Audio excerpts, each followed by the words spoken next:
শীতল চোখের পানি ফেলছে শুধু। রাজ শীতলের চোখের পানি মুছে দিয়ে বলল, আমাকে শুধু একটা কথা দাও, কখনো নিজের ক্ষতি করবে না, শেষ পর্যন্ত নিজের সাথে লড়াই করে যাবে। তোমার কি হয়েছে, কেন হয়েছে, এসব কিছুই আমি আর জিজ্ঞাসা করব না। তোমার উপর দিয়ে আর কখনো প্রেশার দেব না। শুধু বলো নিজের কোনো ক্ষতি করবে না। শীতল তবুও কোনো কথা বলছে না। রাজ শীতলের নীরবতা দেখে বলল, ঠিক আছে, তোমাকে কিছু বলতে হবে না, আমার কথা মাথায় রাখবে। আর আমি যা করব তোমার সাথে, তাতেও বাধা দিতে পারবে না তুমি। আর যদি নিজের কোনো ক্ষতি করো, তাহলে তোমার ফ্যামিলির কি অবস্থা করব তা ভাবতেও পারবে না। শীতল চমকে তাকালো রাজের দিকে। এমন কিছুই করবেন না আপনি, দয়া করে।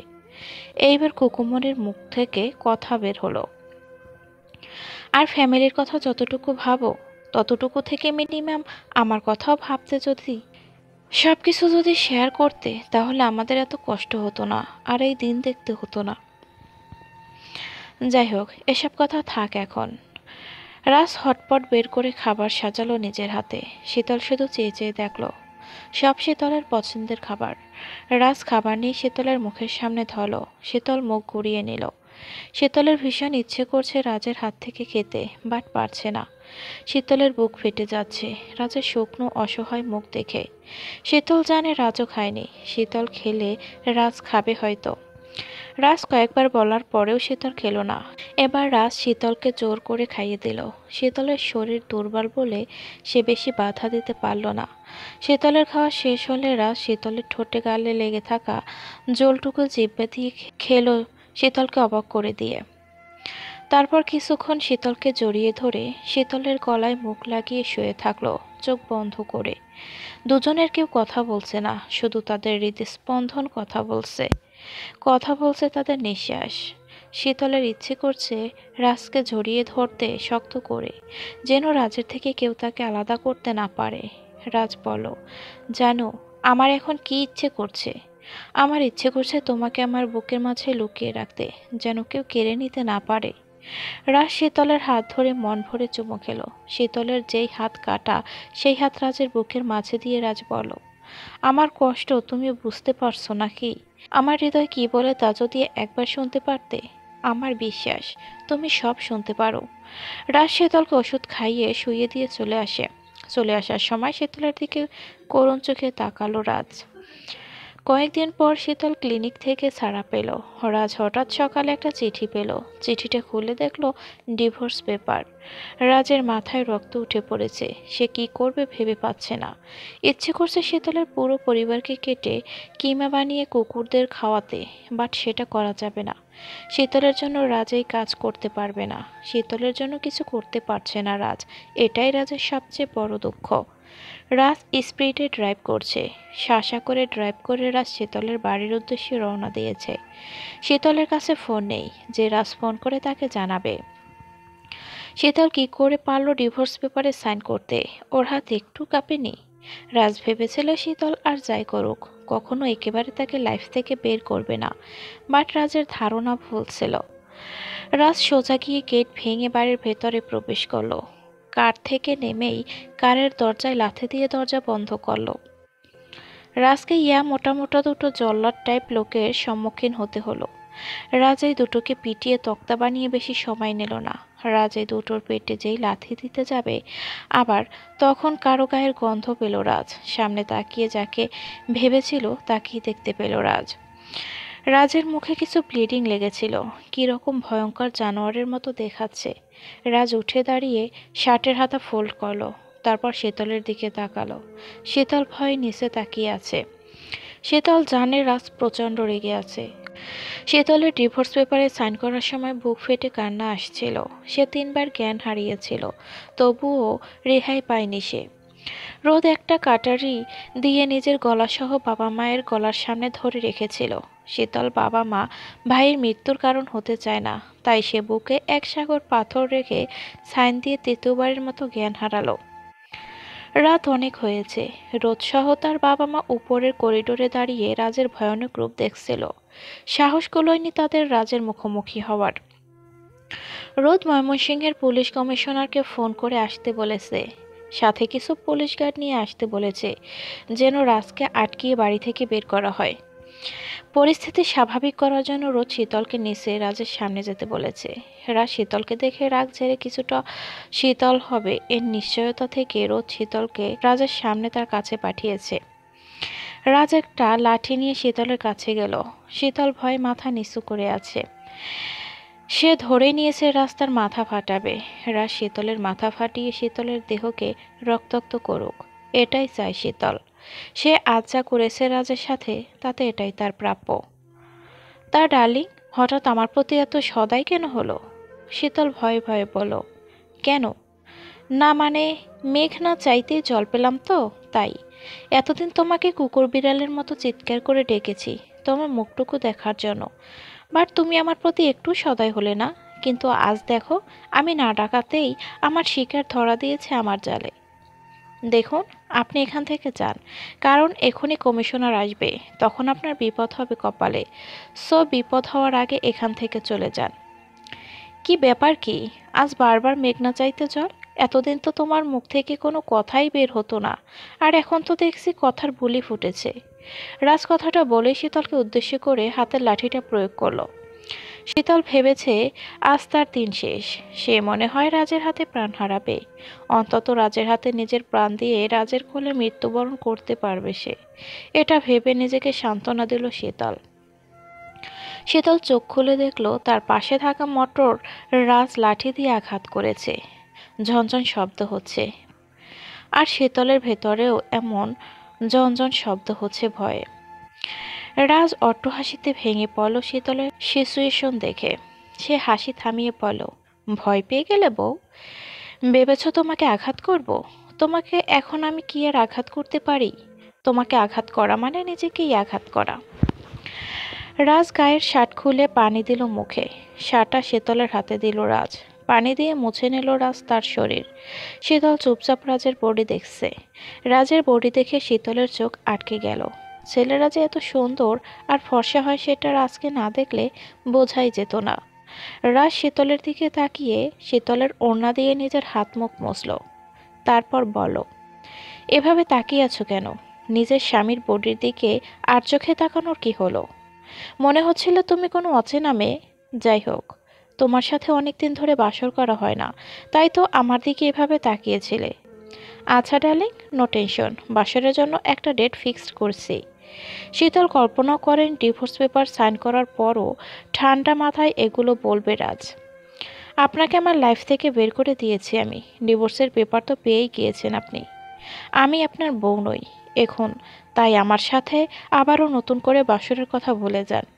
শীতলের কথাগুলো বলে ভেতরে যাওয়ার জন্য পা বাড়ালো। তখনই রাজ শীতলের লম্বা চুলের মুঠি ধরে নিজের খুব কাছে নিয়ে আসলো। আচমকা এমন হওয়াতে শীতলের চোখ বন্ধ হয়ে গেল আপনা আপনি। রাজ শীতলের ঘাড়ে নাক ঘষে ঘষে দাঁতে দাঁত চেপে কঠিন গলায় বলল, এত বড় আস্পর্ধা তোমার? তুমি আমায় ছেড়ে দেওয়ার কথা ভাবতে পারলে? আর ছেড়ে দিলে কত সহজে। আচ্ছা, এই কাগজ কি আমাদের আলাদা করতে পারবে? এই কাগজ কি তোমার উপর থেকে আমার অধিকার কেড়ে নিতে পারবে? তোমার সাথে আমার আত্মার সম্পর্ক, মন থেকে মনের, হৃদয় থেকে হৃদয়ের সম্পর্ক। মৃত্যু ছাড়া তোমার থেকে কেউ আমাকে আলাদা করতে পারবে না, কারণ স্বয়ং আল্লাহ তাআলা চান আমরা দুজন এক থাকি সদা সর্বদার জন্য। শীতলের ভয়ে বুক কেঁপে উঠেছে। রাজাজ ভয়ঙ্করভাবে রেগে আছে তার ব্যবহারে। রাজ মুখ নিশ্চয় ভয়ঙ্কর রূপ নিয়েছে রাগে। শীতলের রাজের মুখ দেখার সাহস নেই, তাই চোখ বন্ধ করে আছে। রাজ এবার শীতলের গলায় একটা হালকা কামড় দিল। আহ, কি করছেন কি? একটু টেস্ট দিলাম। কিসের? আমাকে তো জানোয়ার ভাবো, তুমি আর তোমার পুরো গোষ্ঠী, তাই জানোয়ারের কামড় কেমন হয় তা তোমাকে বোঝালাম। যদিও কামড়টা জাস্ট হালকা একটু সছিল। এরপর থেকে তোমার বাবা মা আর ভাইকেও কামড় দেব, বাট এমন হালকা নয়, অনেক জোরে। শীতল এবার রাগে লুকে রাজের দিকে তাকালো। এভাবে তাকিয়ে থেকো না গো, আমার এখনই বাসরুমে ঢুকতে ইচ্ছে করছে, এরপর নিজেকে সামলানো দায় হয়ে পড়বে। রাজ একটা টেডি হাসি দিয়ে শীতলের গোলাপি ঠোঁটের দিকে এগোতে লাগলো। ঠিক তখনই রাজের কানে কতগুলো জিপের হর্নের আওয়াজ এলো, আর সাথে সাথে কেউ শীতলকে এক ঝাটকা দিয়ে রাজের কাছ থেকে সরালো। রাজ আচমকা চমকে গিয়ে নিচে পড়ে গেল। কেউ রাজকে তোলার জন্য হাত বাড়ালো। রাজ সাহায্য ছাড়াই উঠে দাঁড়ালো। রাজ বেশ কয়েকজন পুলিশ গার্ডকে দেখতে পেল। তার মধ্যে একজন কমিশনার ছিল। তিনি রাজকে সালাম দিয়ে এখান থেকে চলে যেতে বলল। রোদ বলল, শীতল সাইন করে দিয়েছে, তাই রাজের সাথে শীতলের কোনো সম্পর্ক নেই আর। রাজ হেসে বলল, সে সাইন করেনি, আর তাই শীতল এখনও রাজের প্রপার্টি, মানে ওয়াইফ। 3 মাস পার হলেই ডিভোর্স সম্পন্ন হবে, এই কথাটা রাজ জোরে জোরে সবাইকে বলো। শীতল এখনও রাজের ওয়াইফ, সেটাও রাজ চিৎকার করে বলো। সবার কান ফেটে যাওয়ার উপক্রম হলো রাজের এমন চিৎকার শুনে। শীতল বিছানায় বসে আছে, আর চোখ বন্ধ করে ভাবছে ঘটে যাওয়া ঘটনাগুলোর কথা। ঠিক মতো কাঁদতেও পারছে না শীতল। কাঁদলে শীতলের মন হালকা হতো বোধহয়। শীতলকে পাহারা দেওয়ার জন্য একটা 20 বছরের কাজের মেয়ে রাখা হয়েছে। সে শীতলের গায়ে সেটে সেটে থাকে। শীতল যেন কোনোভাবেই রাজের সাথে যোগাযোগ না করতে পারে। শীতলের বেডের পাশে রাজের শার্ট লুকানো ছিল, সে লুকিয়ে রেখেছে। যেই রুমের আলো অফ হবে অমনি শীতল রাজের গায়ের গন্ধ লেগে থাকা শার্ট নিজের বুকে নিয়ে ঘুমাবে। রাজ তাড়াহুড়ো করে বেরিয়ে যাওয়াতে শীতলের কাছ থেকে শার্ট নিতে ভুলে গিয়েছে। রাজ নিজের বাড়িতে গিয়ে রুমে ঢুকে চোখ বন্ধ করে ভাবতে লাগলো নেক্সট প্ল্যান কি হবে তার। রাজ নিজের দিকে তাকিয়ে মিররের সামনে গেল। রাজের শরীরে এখনো শীতলের গায়ের ছোঁয়া আছে। ওর গায়ের মিষ্টি সুবাস এখনো ফিল করছে রাজ। রাজ দেখলো তার বুকে কতগুলো নখের দাগ। নখের দাগগুলো দেখে রাজ টেডি হাসি দিল। শীতলের ঠোঁটের স্বাদ নেওয়ার সময় হয়তো শীতল রেগে বা শিহরিত হয়ে কাণ্ডগুলো কঠিয়েছে। রাজ নিজের বুকে হাত দিয়ে চোখ বন্ধ করে ফিল করলো কবে শীতল পার্মানেন্টলি রাজের বুকে শিফট হবে। রাজ বেডে উপর হয়ে শুয়ে পড়ল, কারণ একদিন পর রাজ শীতলকে একটা সারপ্রাইজ দেবে। শীতল হয়তো কল্পনা করতে পারবে না। রাতে কাজের মেয়ে ফ্লোরে একটা ক্যাম্প বেড বিছিয়ে ঘুমালো। শীতল চুপচাপ রাজের শার্ট বুকে নিয়ে ঘুমালো। শীতলের মনে হচ্ছে আজ সে শান্তিতে ঘুমাতে পারবে। মনে হচ্ছে রাস্তার বুকের মতো মাথা রেখে ঘুমিয়ে আছে। শীতলের মাঝরাতে ঘুম ভেঙে গেল। সে ফিল করছে তার উপর কেউ ভর করে শুয়ে আছে। গায়ের গন্ধ খুব চেনা চেনা, বেশ ভারী কিছু। শীতলের নিঃশ্বাস নিতে কষ্ট হচ্ছে। শীতল অনেক কষ্টে তাকিয়ে দেখলো রাস্তাকে জড়িয়ে ধরে শুয়ে আছে। শীতল চমকে গিয়ে বারবার চোখ অন করছে আর অফ করছে। রাজ এখানে কিভাবে আসতে পারে, এটাই ভাবছে শীতল। শীতলকে রাজ শক্ত করে আরো জোরে জড়িয়ে ধরল। শীতল এবার চমকে চোখ খুলল। সে দেখলো কোথাও রাজ নেই। রাজের শার্ট এখনো সে বুকে জড়িয়ে শুয়ে আছে। তার মানে এটা স্বপ্ন। যাক বাবা, শীতল বেশ হাঁপ ছেড়ে বাঁচল। সে চুলগুলি সামনের দিকে এনে কাজের মেয়ের দিকে চোখ বুলালো। শীতলের চোখগুলো বরাবরের মতো ছানা বড় হয়ে গেল, কারণ কাজের মেয়ে ঘুমালে তার কিছুই ঠিক থাকে না। শীতলের গা ঘিন ঘিন করছে এমন অবস্থা দেখে। শীতলের এমন হয় তাই বলে এত না। শীতলের মনে হচ্ছে এর একটা শিক্ষা দিতে হবে। তুই খাবি দাবি পাহারা দিবি আমাকে, সারাদিন সব কাজ করিস গুছিয়ে, আর ঘুমাতে পারিস না গুছিয়ে। ইস, স্বপ্ন না হয় যদি সত্যি সত্যি রাজ আসতো আর ওকে এইভাবে ঘুমাতে দেখতো, তাহলে কি যে হতো। শীতলের দরজার বাঁধ ভেঙে গিয়েছে। সে ওয়াশরুম থেকে গামলা ভর্তি পানি এনে সারা গায়ে ঢেলে দিল বেহায়া কাজের মেয়েটার উপর। কাজের মেয়ে চিৎকার দিয়ে ঘুম থেকে উঠল। শীতল মেয়েটাকে কর্কশ গলায় বলল, বেরিয়ে যেতে রুম থেকে। একদিন হয়ে গেল, শীতল রাজের কোনো খবর পাচ্ছে না। শীতল পরের দিন সকালে ছাদে গেল হাঁটতে। ছাদে অনেক ফুল গাছ আছে, সেগুলো দেখলে শীতলের মন ভালো হবে কিছুটা। কাজের মেয়েটাকে শীতল বুদ্ধি করে আটকে রেখেছে ওয়াশরুমে। শীতল চোখ বন্ধ করে রাজের কথা ভাবলো, তখনই কেউ কয়েকটা ফুল ছুঁড়ে মারল শীতলের গায়ে। শীতল তো রেগে আগুন হয়ে গেল। শীতল সামনে পেছনে কাউকেই দেখতে পেল না। শীতল বেশ সাহসী, তাই সে জোর গলায় বলল, কে কে কোন গর্ধব শয়তান আমার গায়ে ফুল ছোড়া? জানিস আমি কার ওয়াইফ? তুমি মিসেস রাজের ওয়াইফ, ওপাশের ছাদের থেকে কেউ বলে উঠল। শীতল তাকিয়ে দেখল পাশের ছাদে রাজ দাঁড়িয়ে দাঁড়িয়ে টেডি হাসি দিচ্ছে। আপনি এখানে? শীতল বেশ অবাক হলো। কেন, অন্য কাউকে আশা করছিলেন নাকি? এমন কার বুকের পাঠা আছে যে আমার বউয়ের গায়ের ফুল ছুঁড়ে মারবে? তাই তো ভাবি, আপনি ছাড়া আর কেউ এমন গর্ধবের মতো কাজ করবে। তাই এখানে কি করছেন অন্যর ছাদে? অন্যর ছাদে মানে?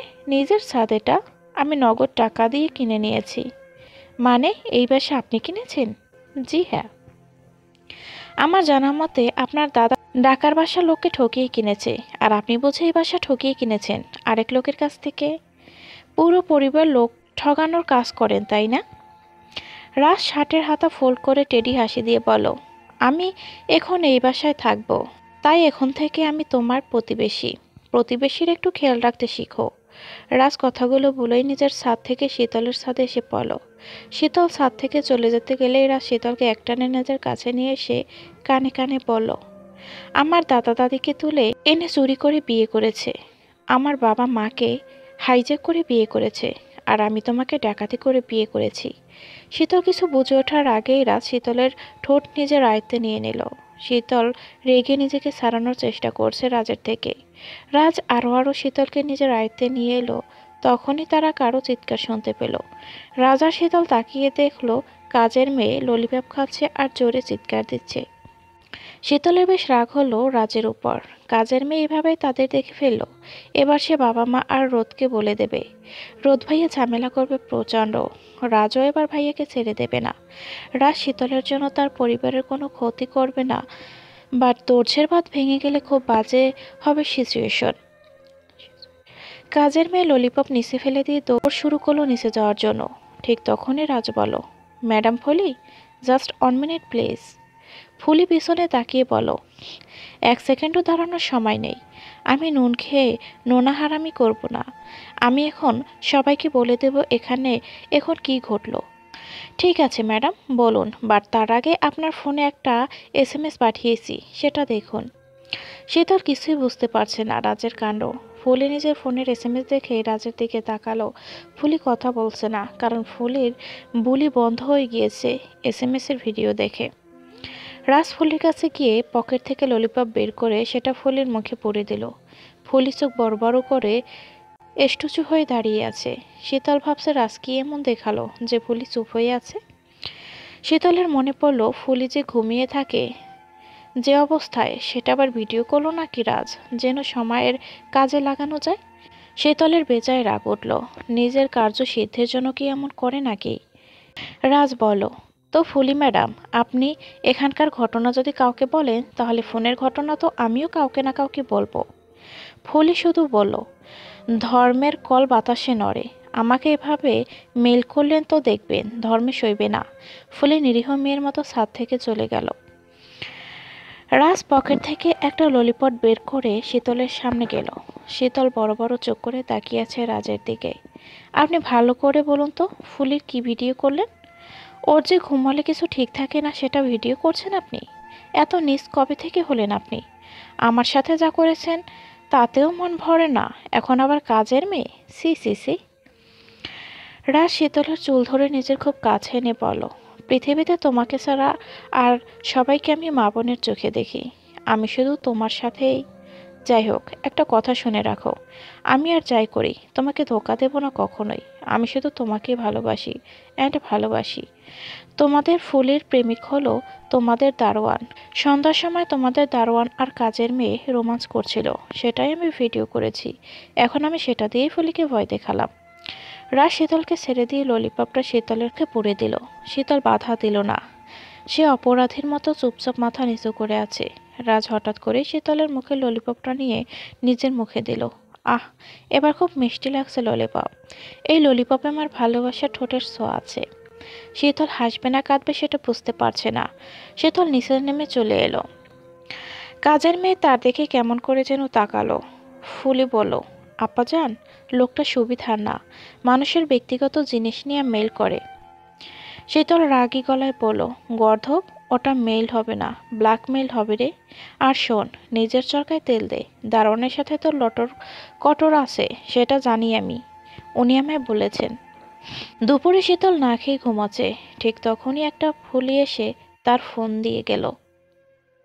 শীতল কিছুই বুঝতে পারল না। হঠাৎ ফুলির ফোনে রাজের নাম্বার থেকে কল এলো। শীতল এবার বুঝতে পেরেছে বিষয়টা সব রাজের কাণ্ড। হ্যালো, হ্যালো ডার্লিং, কেমন আছো? আমার নাম ডার্লিং না, দয়া করে এসব থার্ড ক্লাস নাম ধরে আমায় ডাকবেন না। ডার্লিং, আমি তো থার্ড ক্লাস, তোমরাই তো এটা বলো, এজন্য আমার সাথে এমন জানোয়ার থার্ড ক্লাসের মতো বিহেভ করো। তাহলে আমি তো সব থার্ড ক্লাস কথা বলবোই। শীতলের চোখ দিয়ে পানি পড়ছে। ঠিক বলেছে রাজ।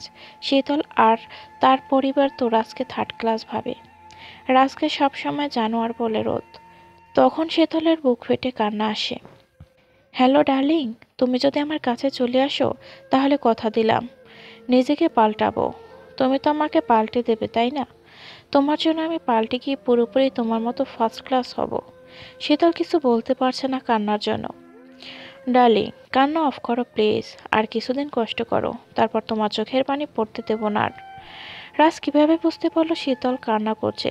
এটা শীতল বুঝতে পারলো না। শীতল কাঁদো কাঁদো গলায় বলল, আপনি কিভাবে বুঝতে পারলেন আমি কান্না করছি?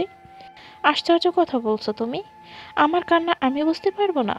মানে? মানে আবার কি? তুমি আর আমি তো এক, তাই তো তোমার কান্না আমি বুঝতে পারলাম।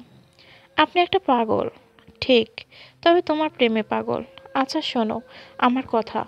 তুমি না খেয়ে আছো কেন বলো তো? তোমার ফিগার নষ্ট হবে শুধু শুধু, দেখতে ভালো লাগবে না তোমাকে। প্লিজ আমার জন্য না হলেও নিজের কথা না ভেবে অন্তত নিজের ফিগারের জন্য খাও। রাজের কথা শুনে শীতল হেসে দিল। আপনি আসলেই থার্ড ক্লাস পাগল। এতক্ষণে তোমার মুখে হাসি ফোটাতে পারলাম, থ্যাংক গড। এখন যাও কিছু খাও। তোমার খাওয়া হলে ফুলি আমাকে বলবে, তারপর আমি খাবো। আমার খিদের জ্বালায় মাথা হ্যাং হয়ে আছে। আমার শ্যালক রোদকে হারিয়ে কিভাবে তোমাকে আমার কাছে নিয়ে আসবো সেটার প্ল্যান বানাতে পারছি না। রাজ ফোন রাখার সময় বলো, I love you darling. I love you too. মনে মনে বলো শীতল। মনের কথা জোরে বলতে পারো তুমি। জি, কি বললেন আপনি? রাজ ততক্ষণে ফোন কেটে দিল। শীতল ডাইনিংয়ে বসে খাচ্ছে। ফুলি খাবার বেড়ে দিচ্ছে। শীতল বুঝতে পারল এগুলো রাজের কাণ্ড।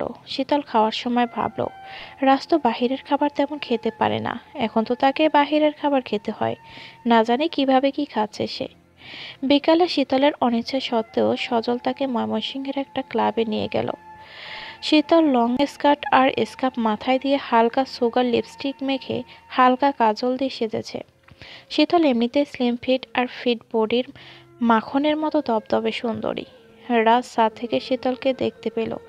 রাজের চোখে শীতলকে মারাত্মক সুন্দরী লাগছে। ইচ্ছে করছে ছাদ থেকে লাফিয়ে শীতলকে টাচ করে বুকের মাঝখানে জড়িয়ে রাখতে। ক্লাবের সবাই শীতলকে কেমন করে যেন দেখছে, যেন কখনো মেয়ে দেখেনি। শীতল বেশ আনইজি ফিল করলো। সজলকে বলল সে বাসায় যাবে, বাট সজল বলল আর কিছুক্ষণ থেকে তারপর যাবে। সজল বেশ ড্রিঙ্ক করে ফেলেছে জোরাজুরিতে ফ্রেন্ডদের। শীতলকেও অনেক জোরাজুরি করা হয়েছে, বাট শীতল ড্রিঙ্ক করলো না। শীতল একটা সুইমিং পুলের পাশে গিয়ে দাঁড়ালো। সেখানে একটা ছেলে শীতলকে ড্রিঙ্কের জন্য জোর করলো। শীতল কিছুটা খেয়ে বমি করে দিল। ছেলেটা হেসে হেসে আরেকটা ড্রিঙ্কের জন্য গেল। তখনই কেউ ছেলেটাকে ধরে ক্লাবের কোনায় নিয়ে গিয়ে চোখে কাপড় বেঁধে মারতে শুরু করলো। ছেলেটা কিছু বুঝতে পারছে না কি এমন করলো। শীতল আনমনে পুলের দিকেই তাকিয়ে আছে। এদিকে কাজলের মনে ভালোবাসার রং খেলা করছে। পেপারে বিজ্ঞাপন দেওয়া হিমালয় নামের লোকের জন্য। লোকের শেষ চিঠি ছিল এরকম, ডিয়ার পত্রমিতা, আমি আপনার সাথে দেখা করতে চাই। আমি বর্তমানে 3টা জিনিস চাই লাইফে, তার মধ্যে আপনাকে দেখা তার মধ্যে একটি। আপনাকে ঠিকানা দিয়ে দিচ্ছি, দয়া করে আসবেন। আমার প্রতি এতদিন আপনার বিন্দুমাত্র বিশ্বাস জন্মেছে, কিন্তু আমার আপনার প্রতি অগাধ বিশ্বাস জন্মেছে। সেই বিশ্বাস নিয়ে বলছি, আপনি আসবেন। সবুজ শাড়ি পরে একা আসবেন, সাথে কাউকে নেবেন না। আমিও সবুজ শার্ট পরে আসব। ইতি, আপনার পত্রমিতক হিমালয়। কাজল ভাবছে দেখা করতে যাবে লোকটার সাথে, বাট কাউকে জানাবে না। শীতল পাড়ে দাঁড়িয়ে রাজের সাথে থাকা অবস্থায় একটা দিনের কথাই ভাবছিল। সেই দিনটা শীতলের সবচেয়ে বেস্ট ছিল রাজের সাথে সময় কাটানোর। রাজ শীতলকে নিয়ে একটা পার্টিতে গিয়েছিল। তখন সেখানে এরকম একটা সুইমিং পুল ছিল। শীতলকে রেখে রাজ পুলে নামলো সাঁতার কাটতে। রাজ শুধু একটা 3/4 পড়েছে। রাজের স্টিল বডিটা দেখছিল নির্লজ্জের মতো শীতল। কেন যেন শীতলকে খুব টানছিল রাজের বডি। শীতলের বান্ধবীরা সবাই বলতো, দেখবি শীতল, তুই যেমন ফিট বডির হরিণী সুন্দরী, তোরও ঠিক তেমনই একটা স্টিল বডির বাঘের সাথে বিয়ে হবে। তুই বাঘের বউ হবি। বান্ধবীরা ঠিক বলেছিল। আসলেই তো রাজ একটা বাঘ আর শীতল একটা বাঘের বউ। হঠাৎ শীতলকে কেউ সুইমিং পুলে ফেলে দিল। শীতল পানিতে হাবুডুবু খাচ্ছে। সে সময় রাজ শীতলকে কোলে তুলে নিল। শীতলের শাড়ি অলরেডি খুলে গিয়েছে রাজের পায়ের সাথে বেজে। আমাকে ছাড়ুন প্লিজ, আমার খুব ভয় করছে। আমার পানি দেখলে ভয় করে। রাজ টেডি হেসে দিয়ে বলল, আমি তো আছি ডার্লিং, আমি থাকতে কিসের ভয়? আপনি আছেন বলেই আমার সবচেয়ে ভয়। কি, এত বড় কথা? ঠিক আছে, নাও ছেড়ে দিলাম তোমায়। রাজ শীতলকে ছেড়ে দিতে শীতল রাজকে জড়িয়ে ধরল। না না না, ছাড়বে না প্লিজ, আমি তাহলে মরে যাব। রাজ শীতলকে নিজের কোলের মধ্য নিয়ে জড়িয়ে ধরে বলল, এই বুকে থেকে মরে যাওয়ার সহজ না। রাজ শীতলকে পিঠে নিয়ে অনেকক্ষণ সাঁতার কাটল। শীতলের ভয় করছিল আর বেশ মজাও লাগছিল। ছোটবেলায় রোজ শীতলকে নিয়ে এভাবে সাঁতার কাটতো। শীতলের ভেজা ঠোঁট নড়ছিল। রাজ সেই সুযোগ পেয়ে শীতলের ধ্যান ভাঙালো। সে বাস্তবে ফিরে এলো। কিছুক্ষণ পর শীতলকে কে যেন একটা ধাক্কা দিয়ে পানিতে ফেলে দিল। পুলে বেশ পানি ছিল। শীতল সাঁতার জানে না, তাই সে পানিতে হাবুডুবু খাচ্ছে। শীতলের পানিতে খুব ভয়। শীতল কি করবে বুঝতে পারছে না। কেউ তাকে পানি থেকে তুলছেও না। সজল ড্রাঙ্ক অবস্থায় কোথায় যেন পড়ে আছে কে জানে। শীতল পানি খেয়ে কাশছে। সবাই পাড়ে দাঁড়িয়ে মজা দেখছিল আর হাসছিল। শীতল যেন হারিয়ে যাচ্ছে অতলে। রাজার কথা তার মনে পড়ছে বেশ। রাজ থাকলে তো তাকে জীবন দিয়ে হলেও বাঁচাতো। আল্লাহ শীতলকে শাস্তি দিচ্ছে বোধ হয়। রাজের সাথে সে যা করেছে তাতে এটা তার প্রাপ্য ছিল। রাজকে জীবিত অবস্থায় পাবে না কখনোই শীতল। অন্তত রাজের হয়ে মরতে পারবে তো শীতল। শীতল চোখ বন্ধ করে রাজের স্মৃতিতে হারিয়ে গেল।